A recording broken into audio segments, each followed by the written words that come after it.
Szent háromságnak, kinek imádkoznak, Krisztus másod személlyel.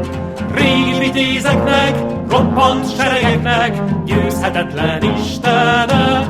De hozzád kiáltok, ki katonád vagyok, vigy kérlek vitézségre. Most is vitézeknek, te vagy bátor szívek, kik veled dicsekednek. De a szkevélyeknek, kik mással kérkednek, csak szégyenvallás helyek. Mert kit te nem segélsz, szíved esze elvész, hátot ad ellenségnek. Azt te nagy nevedben, én is most Istenem, kötöttem fel szabjámot.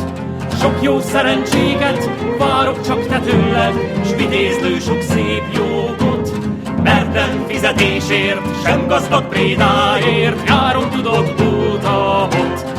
Te vagy szálkópiám, te vagy éles szabjám, jó lovam hamarsága. Elmémnek vezére, karjaim ereje, én szívem bátorsága.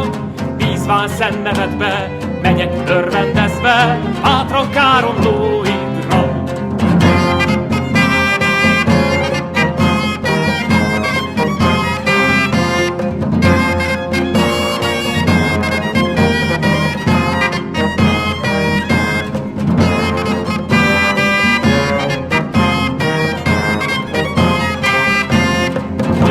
Borcával, szép hálahadással én felmagasztaljalak.